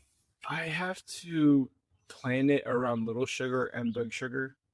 So I think if I What are your obligations to do those? they get lots What's of- going to sell? What's going to sell more pedals? I mean, What's going to sell more simple cycling nutrition? yeah, I mean, Jacksonville to Cary. okay, if when I do the rat, it would be to get the FKT again and do it right with like some sleep. Like, Yeah. Boy, that would sell some simple cycling nutrition if you had an extra 1,500 miles on top of it before you set the new record for the rat. I don't know if I could do that. Is that what? Oh, it is? come on. Is that what it is from Jackson or from where is it again? I just said it. Jacksonville to Texarkana. I think it's 1,500 miles roughly. Yeah. I think. Yeah. 1,500 that way, 1,500 from Cary to San Diego, 1,000 of the rat. That's 4,000 Yeah. roughly. I'd love to see that. Are you going to do the rat this year? Man, I haven't even been riding this year. Yeah. I've been We got to get him riding his bike Yeah. first. I've been curing meats and building houses and cooking dinners, and we had a whiskey dinner this weekend, and so dry aging and all kinds of stuff. Yeah. So, Speaking of that, mhm. have you guys thought about doing like for your bigger events, like the cooking, but like sell tickets to it instead of being like the meals included with it? It'd be like buy the food ticket for $35, $50, whatever it is, and then before you get like a 20% discount. Day of you could buy it, but it's gonna be like a little more or something like that. Possibly. It's a model to be worked out one step at a It's a time. moving target. Yeah. Yeah. We have no decisions. Okay. Yeah, I think we're both on the same page. We want to find a good way to incorporate it that Yeah. makes sense for everybody. Yeah. And making sense for the participants is at the top of the list. Yeah. Mm. Well, top of the list is the best food we can serve. That makes sense. Understood. Understood. Because I don't ever want to just put food out just to have food. I want it to be as good as we can do it, you know? And that makes sense with the venue and with the format and everything else. But so May 30th, Unbound XL. I think we've already discussed just about everything with that. Anything we missed on Unbound XL? I don't know. I know a few people going. Chip's going. Okay. James is going. That was going to be my next question. Do you know who you're riding with? Yeah, so it's funny because I'm friends with Chip, and he was joking with me. He's like, I was like, what's your goals? And asking him. My goals were what his goals were. He's like, my goal is to beat you. And then so like I texted him the other day, and I'm like, hey, instead of like trying to beat each other, let's try to work with each other, you know. So yeah, that's the goal, is to work with friends or find new friends to work with. Okay. Anyone else you know that's good, that you might cooperate with in advance? Yeah, there's this guy. His name's Jesse, and I can't remember his last name, but I literally run into him every Unbound and every long voyage, and we're the same speed. So after like 100 or 200 miles, we'll just like see each other, and If then you're be like, gonna "Hey, be- Jesse," If like- you're going to be 3 hours faster, how are you all going to be the same speed? I mean, maybe he'll be 3 hours faster. I don't know. He beat me last year at Unbound. Okay. I rode with him a little bit, and then long voyage I rode with him for 100 miles, but then I beat him there. Okay. So I don't know. He did the Tour Divide. All right. So solidly top 10. Is that what I'm hearing? Jesse Stauffer. Yeah, that's so smooth. Yeah, that's his name. How did you find him so quick? I'm good like that. He's Mr. Technology. Oh, you looked at okay. Unbound results. What did he get last year? 18th. Was it 18? Yeah, and you got 22nd. No, that's for eight. I got 19th for men, 22nd overall. Yeah. Yeah. Yeah, 19th. So that's In your 22nd. category. Yeah. So that's 22nd. Still 22nd. Yeah, because it was 3 women Hmm. came in front of you. Who? Just for reference, like who are those? Heather Jackson got first. Okay. Serena Gordon got second. And Kristen Legan, Okay. Hey, you should look which up is Leia which Wilcox. is Nick. That's Nick. Nick's wife. Yeah, that's Nick's wife. Hey, Yeah. what did Leia Wilcox get? Look behind me. Don't look behind Still you. Look in scrolling. front of you. No, I beat Leia Wilcox. She got 4th place women, 26th overall. Yeah. Yeah. She was really nice. I saw her at checkpoint. I was talking to her for a few minutes. She seems like an awesome girl. Yeah, she was super nice. So I'm curious if Lachlan's going to be there this year. He seems to be pulling out of a lot of the stuff. Or, I haven't been following, but Yeah. I haven't heard his name a whole lot this year. Yeah. but that can mean a lot of things. Yeah. That can mean a lot of things. Could mean that he's still on 4. I still see him riding tons. Could mean that he's waiting for his 32er to be available to do his real thing. What do you think about 32? Oh God. Okay, so I'm not gonna really say anything like I'm never gonna do it because besides clips, I've literally changed everything about my riding. Yeah. So I'll just wait. I'll not be an early adopter. How tall are you? 5'10" and a half. Okay. Right at the line. Right at the line. Right yeah. at the line. And I do feel like that's going to be the big shakedown. Is I think I consumed a lot of sea otter coverage, and that seems to be the industry, except for the people that are pushing the smaller 32 formats. The general consensus is there is a line where it makes sense if you're above this height, and it doesn't really make sense if you're below this height, at least until all the geometry shakes out. Sure. And I think 5'11", 5'10", 5'10" to 5'11" seems to be that barrier for entry. Mm-hmm. So I don't think it's going to be a one size fits all by any means. So I'm compelled to think, and Kevin as well. I'm not trying to speak for you, but we've talked about this a little bit. I think an event like Unbound XL, an event like Race Across Texas, Tour Divide, USA Trail, those are where 32 inches are really going to shine. An ultra endurance, just keep moving kind of situation. I don't think single track is the place. I mean, it may have attributes on certain trails, but I think overall, like long distance gravel events, bike packing, I think it's gonna raise the bar a little bit. Like I think next year, Unbound XL will be one on a 32-inch bike. I think people, the haters for it, I think they're hating because they have thousands of dollars worth of bikes, and they're like, "What? Now all my bikes are like worthless?" Like, yeah. So it's just like I don't think the 32 inch is going to instantly make 29ers obsolete. I don't think that's ever going to be the case. Probably not. Yeah. And I'm going to take this opportunity to lean into that movie that I was touching on earlier and explain why I think 32 inch actually could be the worst thing that does happen for the cycling industry. And I'm not saying that they're wrong to go that direction. I'm just saying this is where it could actually end up being detrimental to the business model. So the movie I watched was Blackberry. Are you familiar with that one at all? Is it a documentary about BlackBerry? It's not documentary. It's a fictionalized version of it, but how BlackBerry became BlackBerry. Mm-hmm. And what's your knee-jerk reaction on what caused BlackBerry to go from the biggest technology out there for personal communication to basically going out of business? Optics?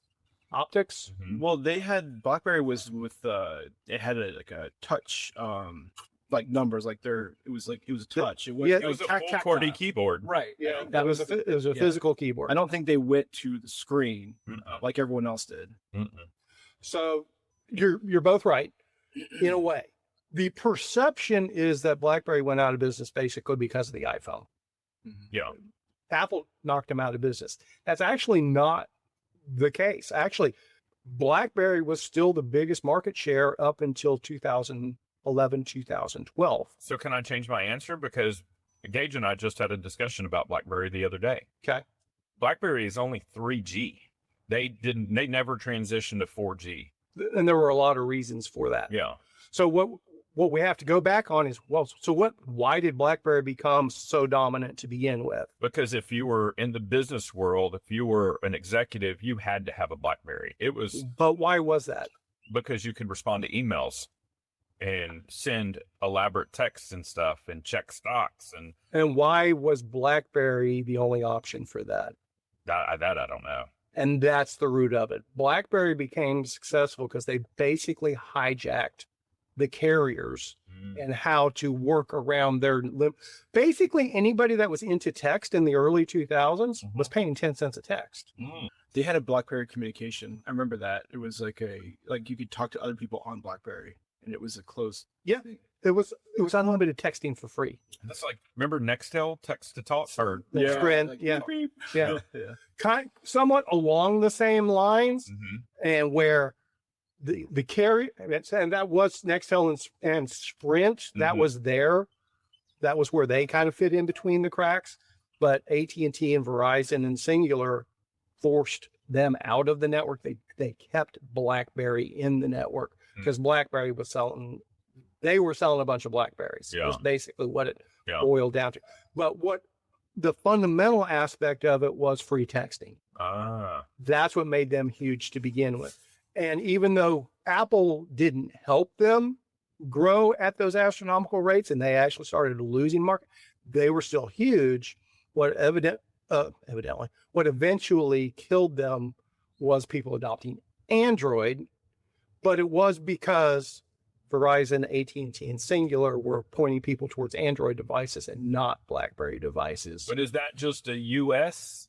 observation, or is that in Europe? BlackBerry was a U.S. product, generally speaking. That's what I thought. Yeah. BlackBerry was because I know in UK Android's way bigger than Apple. Well, because in the rest of the world, people weren't paying 10 cents a message for text messages, and that was something our phone carriers were. They made their money on the data and the minutes and everything like that. So the roundabout way is BlackBerry wasn't a successful product because the product itself was it's the click of the keyboard. It's this fantastic screen. It was because they had free texting. That was the crux of it. Once they had that, they were able to establish the market. Well, 32-inch bikes are not going to have free text. That's we're getting there, and we're getting there.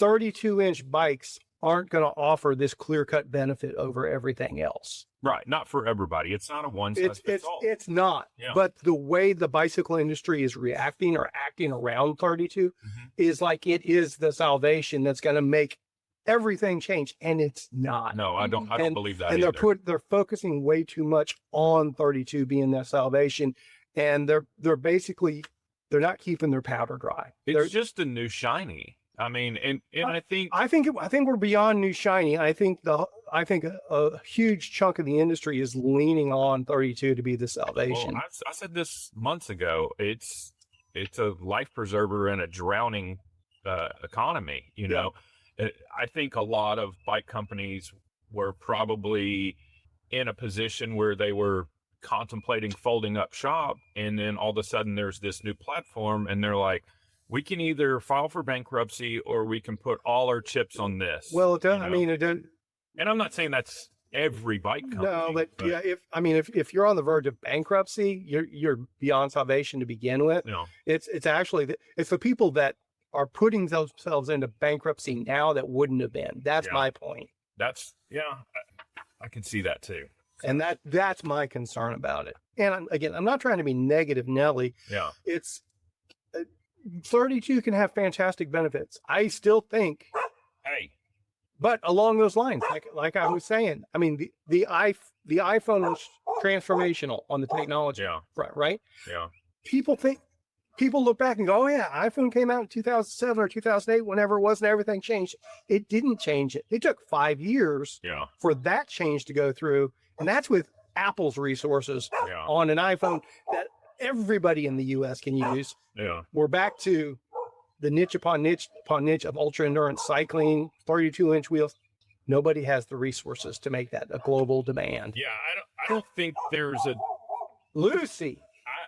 I don't debate that it's going to be a net negative in like 5 years looking back, because it's going to blow up and dismantle a lot of companies, and a lot of companies that can't afford to put the resources into it that they are going to suffer, because I don't think that the reception is going to be as high as anticipated. Right. I do agree.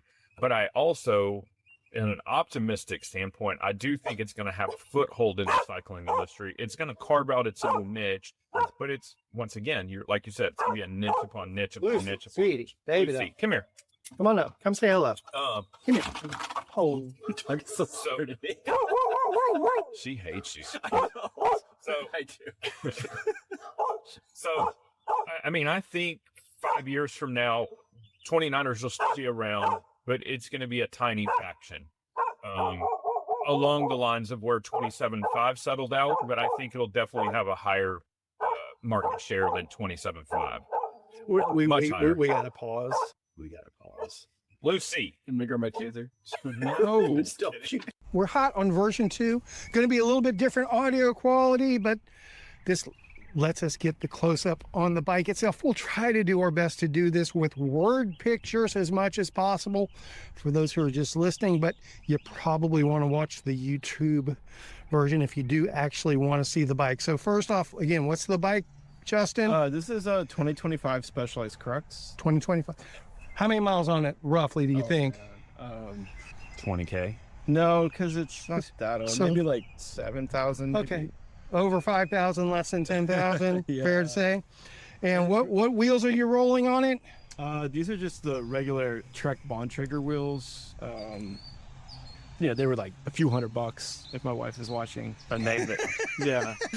They gave them to me. So you bought a frame set. Is that what I'm hearing? Yeah, so actually, this is the Crux comes in a 10R and a 12R. The 10R is like $3,000 cheaper, and the 12R is 100 grams lighter, or maybe a little more than It's 100 their grams. S-Works? Yeah, the S-Works is like maybe 100 grams lighter, but it's like thousands of dollars more, so I didn't get the S-Works. Okay. Weight weenies don't have this much tape on their bikes. I didn't want to scratch. I've actually almost ruined a frame by rubbing. Yes, Yeah, so I didn't- it does happen. I don't disagree. I've got some stuff in my garage that I will send with you. Well, I have the 3M, like the clear stuff. Yeah, you got to get some helicopter tape. I mean, I just had that when I was doing it. This was on the other side of Yeah. All right. So Bontrager wheels. Yeah. And these are your Michelin tires we were talking about. Yeah. All right. All the labels are upside down. We'll fix that. So this is a 48. 48. Yeah, they measure in it at 47.5 though with the caliper. So the bike should take a 40. At what PSI? 35 psi, but I probably run 35. I think. Are you one of those that plays with your tire pressure a lot, or are you just? I am, but I every time I try and go light, I always have issues. So I'm a little higher than most people. And forgive my invasiveness. What's your body weight these days? About 200, but I'm trying to get it down there. I want to get down to 179. Not this month. You don't. This month, after Unbound. So I have a couple of ideas for you. Okay. I wouldn't try before Unbound, but I would eliminate these and use the wolf tooth tools that insert for two reasons. A, you're putting a little bit more weight into your handlebars. It's going to help with the vibration. It'll eat up a little bit. And I would also change out your bar tape and get something that's... I spent $6 on that bar tape. And it shows. I would get something with a little bit more cushion, not only to make it more comfortable for your hands, but it also helps with dampening, you know? So I have the plugs that you're talking about.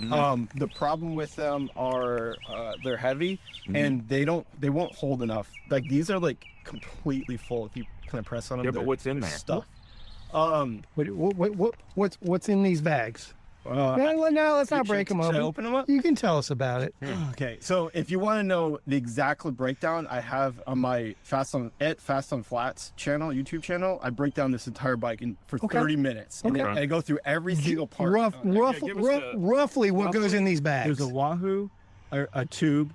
Wahoo's not going to fit in there, That's Brad. true. That's true. I have a. I was thinking about tool relocation. That's what I was getting. Actually, the multi-tool will be in here. Yeah. So it's like quick access. Yeah. I have a little. So the multi-tool that's in there could go here, and the Wahoo that's in there could go there.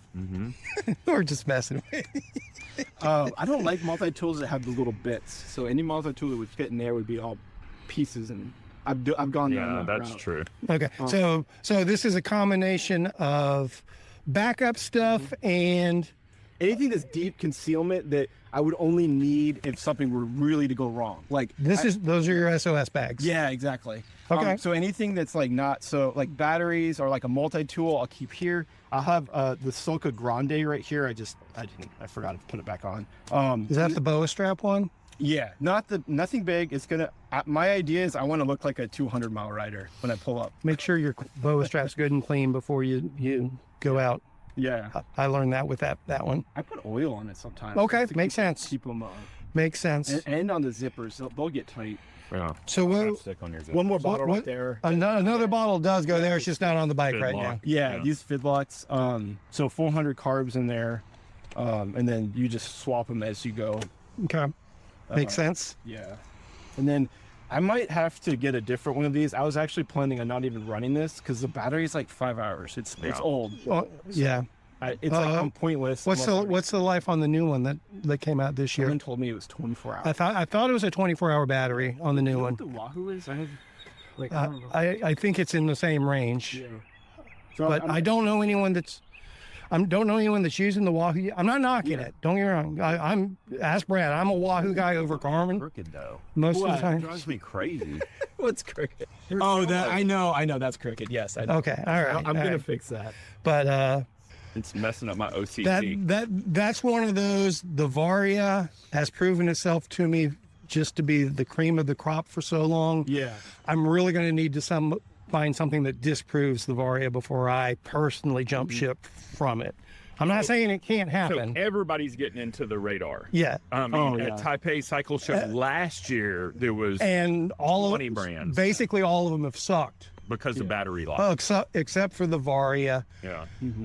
And maybe it's different now. You know, I'm not saying Wahoo doesn't have a better one. I need to see the proof in the pudding before I jump ship is all I'm getting at.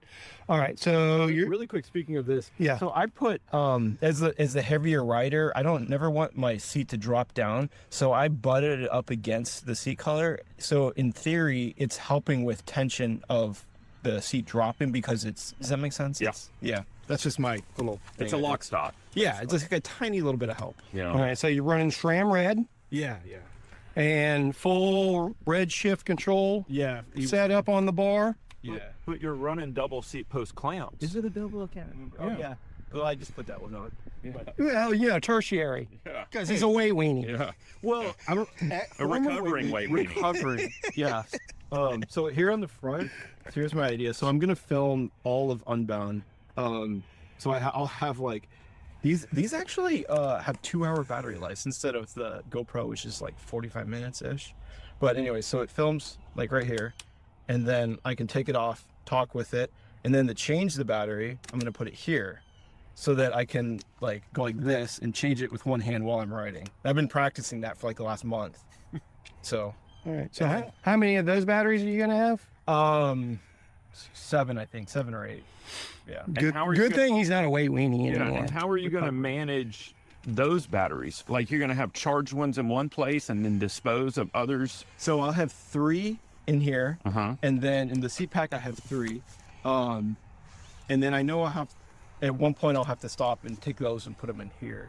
And then this is cool. This is non. But wait. How are you going to say you take this battery out? Yeah. Where are you going to put it? And Oh, how I are see what you're how saying. are you going to know that that's a dead one? Right. So the DJI has this little battery case. Uh-huh. And you put them in, and then it has like green or red or yellow or something. Oh, okay. But I'm gonna have that 3-pack in my back pocket. Okay. And then so I can do it. I pull it out. I think I take this one out first. I put it in my mouth, and then I pull this one out, put it in. Oh, he's going to be able to taste if it's charged or not. Yeah. I've been practicing it. I can do it while I'm riding. And then you're going to put the spent ones in here? Is that your So plan? I'll That's what I'm have- saying. Yeah, I'll have the dead ones in the thing, and then I have these little waterproof bags I've been buying from China. No, I don't have all these in here yet. But yeah, and then I put them in there. I have backups in case it rains because I don't want to ruin all my batteries. Yeah. But, I just wonder because that's a lot to manage. I Yeah, mean, it's not easy. electronics. in a Yeah, race but like that, he does that every practice with event. it. I It's not understand. the first time. I understand, but I'm just saying, like, from a spectator's Yeah. position, you're managing battery life on your computer. You're managing battery life on your shifting system, and now you're And mic. you're- And now I have a mic too. I'll have to And your swap. mic. I'm gonna bring 3. They're 11 hours each. yeah, and you've got you've got to manage the battery on your filming. And I have to take it off, talk while I'm like. Yeah. It's not easy. Yeah. Like. And you're managing batteries here as well. So these are the Phoenix, and these actually will last like 2 days. These are Yeah. amazing. Yeah. That's a lifesaver. Yeah. All right, so you said this is the Phoenix brand rechargeable light, I assume? All right. Yeah, those are absolutely amazing. I may invest. They're You know worth it. what the price point is on them? They came free with the standard Phoenix Light, but I would guess maybe like $30 if you were to buy them separate. And is that the standard Phoenix Light? No, there? this is the. So I remember I changed brands on this. So this is the exposure. Oh, so that's the exposure. Yeah, Okay. I like Okay. those. I like those a lot. Yeah. So I did. I used to have really cheap taillights, and I did ETS, the East Texas Showdown, and I was running out of battery on my taillights, and I had to turn it off on the gravel and then turn it on for the road because we would go on these actual like super dangerous roads, and I was so scared. But I'm actually gonna move these because it's. Oh, you pull it up. Yeah, I'm gonna move. I was just checking. No, you're good. I'm gonna move it probably like right here and then have it up instead of down because I can't see the battery. That's less arrow though. Well, I'm actually gonna have them off in the daytime. Yeah. And then at night I'll put it back. Yeah. Look at those go. Now these don't have any miles on them. I understood. just put those on. Yeah. They're so smooth though. They are. But And what brakes are you running? oh, just red. Red brakes. So full red group set. Yeah. Okay. Ceramic bottom bracket. No, I don't. I bought a ceramic bottom bracket for my other bike, and I changed bikes too much. Marginal gains, buddy. Yeah, but for that much money, like it's like $500 or $600, and ShiftLess not brought to you by anybody. Ceramic. yeah, It's all bullshit. Definitely not ceramic. I would speed. rather. It's all bullshit. $50 I don't every think it 2 is. years. It is. It's been proven to be nothing but I agree with bullshit. Kevin. After buying one, I agree with Kevin. I bet Dylan's even said that at this point. But A $50 replacement every year versus one $600 one that it's gonna clog up and like. So is this the same saddle you've been running forever? I do. I love it. I've gone through like 15 different kinds until I found that one. I've never had a bike fit. I just do it myself. it's interesting. Is this a Bont Ranger saddle? It is. Because this is the same name as these wheels. Yeah, it is. I won't even try to pronounce that. Yeah. Belus. Aerial. Areolas. There's no R in there, Jimmy. So I'm thinking areola. That's what I call it. That's what I'm thinking. Oh yeah, it's Bont Ranger. Yeah. So it's the specialized Trek, Yeah. I don't like. or is it the Trek Specialized? I hate Trek now. But you guys a bunch of to be Trek stuff. Well, Yeah. that's because I'm a former Trek. I He's understand. a recovering Trek lover. So these are seat packs that like I homemade made these. They're sewn He together. really needs to be a salsa guy. Is what he really needs to be. I'm telling you, cutthroat, man. Cutthroat. So give me a bike, I'll ride it for the tour. I tell you what, go back to last year Tour Divide page on the Facebook or even bikepacking.com and look at all of the bikes. And it's like 50% cutthroats. Yeah. And look at the winners and look what they were riding. And I honestly don't know what the winners were riding last year. Yeah. But cutthroat is the majority of the field. It's because it's the bike, you know? So these turned up. Is that your normal position Took for me this? a while to figure this out. Yeah, I like it because I want my wrists to be like this, and not like this. Yeah. But yeah, I had to mess those. Yeah. Those a lot. But I love them though. I bought. It does feel good. I am a huge fan of both of the cruise controls grip setups. It's Yeah. it's a game changer Let me show you for me. the idea. Everybody's different, but So if I was, oh yeah, Aero show. all right. So my old aero bars would be like this. Okay, well It's that like this. that's wrong, but okay, I believe you. No, I know, but I like to steer with my elbows because when I'm like this, I don't feel like I have any control. But then you don't steer with your elbows, you steer with your hands. Yeah, but I feel like I understand. I the unconventional Justin Cary. I get. So show me your position now.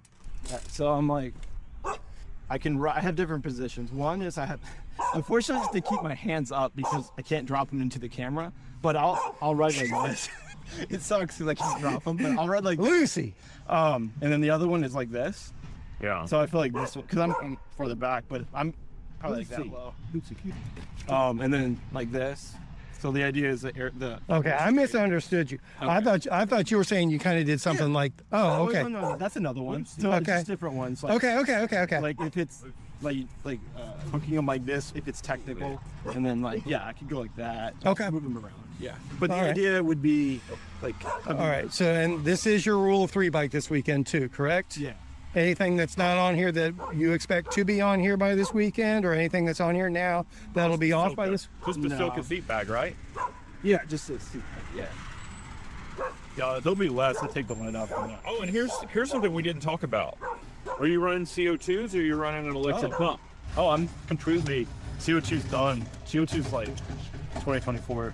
Use electric pump, but I don't care about the brand. What you need is the tire pressure. The pressure. Yeah, super important. Do you calibrate that pressure in any way, or do you just go on faith that their number is correct? Understood. But I keep a pump in here. I taped it, zip tied it up. So right here, there's the Silka Graveler from Rail or whatever it is. Yeah. So pump is back up. I never want to use the pump, but if I had to, it's there. So you do have a pump backup? Yeah, big one too. It's like good one. Where is it? Well, if you were here, It's a look. Yeah. Is this the Silka? Yes, Silka Graveler. Yeah, I have that. I love that pump. Yeah. Love it. Yeah. Love it. But And I'm with you. It's a backup. I still carry CO2s. Well, I guess technically I carry a pump, and CO2s as a backup. But I'm not a racer either. But I really I've been on the fence about an electric pump for. Oh, just get it. Yeah, I know. With the tire, with a pressure gauge on it. Yeah. It's amazing. Does the Silka one have a pressure gauge? yes. Yeah. Yeah, but the big one doesn't. I mean, the little one doesn't unless they changed it. Oh, really? Yeah. Oh, so they've got 2 levels now. Okay, that's fine. Maybe unless it has. But definitely get the one. Definitely get the one. Who is this one? That's Psych Plus. Plus. Oh yeah, it's a Chinese brand, but it's That's pretty well. That's the most popular one I think out there's there. only 3 companies making them, and everybody's just looking at I think this is still the same as the Silka, but the Silka has the metal case where that's a plastic The case. small one doesn't have a pressure gauge unless they changed it. Okay, no, I'm just saying you definitely want the pressure gauge. That's definitely important. Yep. Well, it looks fast, Justin, and we know you are. Particularly on flats. Yeah. I was getting there. Yeah. Fast on flats. There's number 2. So back to the Garmin discussion, and you said Wahoo doesn't make the best radar. I don't know. No, I said I don't know yet. But in your experience so far, because they just came out with one the Garmin, for the first time. But here's the root of my question. So you guys are both running Garmin's with Wahoo head units. Mm-hmm. Is there a difficulty in pairing those? None. No. They crosstalk very well. Ish. You would just have to turn them on at the same time. Yeah. And then if this dies, I can't really recharge it and then pair it back easily. I know you can go through the settings and do it, but while you're riding, that's kind of complicated. Hey, you know what? If you don't use these to shift, you can set these up to control your Wahoo. Yeah, I know. I don't really. I just watched the little map. I don't really mess around with it that much. I know, but you could literally go page right, page left. Yeah. You know. Yeah. Just saying. You know, Where's your stem sponsor? oh, right here. Well, you're not doing them any good here. Let's do something about these bolts, man. Yeah. Those bolts look a little sketchy. Oh, those are my bolts. Those are their bolts. I had to put longer ones on. Yeah, but you should at least get some stainless ones, buddy. Yeah. Tie. Damn. No, I've actually gone away. I used to have titanium bolts everywhere, but they strip. I think a lot of them are fake titanium. It's just I was about to say those ain't real titaniums. Yeah. You get And then what even- you pay for. Yeah, but even then, I think you could pay a lot and still Okay. get the fake stuff. But If you get real titaniums, they're not going to be rusty like that, and you could tool the hell out of them. Yeah. But And, that's just me. and most people are getting away from Allen anyways and going to Torx. I'm not. I'm just saying. Well, I mean, I'm just saying. This is Torx, isn't it? No, it's Allen. You're right. God, see, this scares me, especially on 350 miles. Why? Look at that rust, man. That's It's character. those are extra grams. That rust accumulation. Yeah, but I'm not a weight reading anymore. All right, I'm going to tell my steak story because we've got to include food Okay. in the discussion. So, it's not the best tasting steak I've ever prepared, but it's my favorite steak that I ever prepared last night. So this was new to me. I'm an idiot. So my wife comes home with this gigantic beef tenderloin yesterday, An entire tenderloin. an entire tenderloin. I love this story already. And, it's Mother's Day. You know, originally it was like, oh, we'll just go get some Hutchins or something like that and keep it. And she's like, if I'm going to spend that much money at Hutchins, let's just get a nice piece of meat and make steaks. I'm an idiot. I've never made a steak out of a tenderloin before. It's like, all I know is how to roast a tenderloin. So she's like, no, I'm pretty sure you can cut steaks out of it. Well, I'm sure you can, but so do my, oh shit, that's what a fillet is. Piece of cake. I'm telling you, I mean, don't smirk at me. I'm a ribeye guy, okay? Okay, so cut them about that thick. Clean it up, dressed it down, took off a nice little mini roast off one corner and some dog chunks over there, but bunch of nice steaks. Sous vide, 5 hours. Temperature? 130. 130. And then let them rest a bit from that, cool down. Threw them on the cast iron. Most tender, edge to edge. Yeah. Perfect texture, fantastic beef taste steak I've ever had. And it was a fantastic steak experience. I still prefer a good ribeye flavor profile wise, but boy, howdy, these were tasty. And I was super excited to learn that you can make a nice steak out of a tenderloin. The steak's better than the tenderloin. I've never been a big tenderloin fan, per se. There's a couple of things I would change in there, but go for it. I was working from complete idiocy. Have you tried dry brine? Yeah. No, I stay away from that. But I'm not against. It's just when we do steaks, it's like we're doing steaks today. Yeah, and that's the thing. You have to plan ahead a little bit, but just salting both sides and letting them sit in the refrigerator for 5 to 6 hours. What it does is draws the juice out, it mixes with the salt, and then the meat reabsorbs it, so you end up salted from edge to edge. A lot of times when we do, like when we'll cut our own ribeyes out of a prime rib, we'll do it that way. Yeah. I'll even dry brine chickens, whole birds and stuff too. Okay. So good. So good. But yeah, again, thank you, Brad, for introducing me to sous vide all those years ago. I am such a fan. Such a fan. And did you put anything in your sous vide bag with the fillets? Just butter. Just butter. Yeah. There you go. Just butter. Yeah. Did the salt and pepper just before throwing them on the cast iron sort of thing. Love it.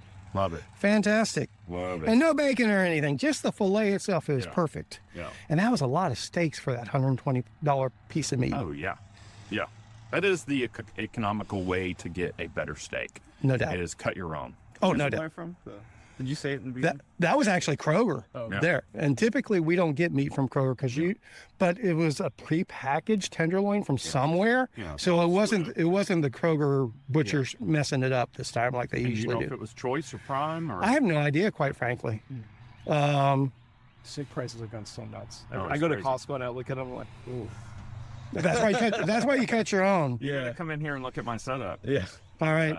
Anything else we need to talk about bicycle-wise, steak-wise, or movie-wise? Change your bar wrap, buddy. I love my bar wrap. And straighten up your freaking radar. Have some pride. You know? Justin. So judgmental. Best of luck. Unbound XL. Definitely. It's a dot watch. Definitely tag us in your updates from Rule of 3 this year. I want to know when they're happening and what's going on. And he needs a shiftless hat too for the podium. Oh no, I have it. Yeah. Okay. No, I have one. Do we have? You get it at the Chisholm Trail. Yeah. That's a spinistry hat, not a shiftless hat. He needs a shiftless hat. I'm down to one, and it's Ron's. Oh, okay. It's Ron's. He has one. He can bring it next time. Yeah. So.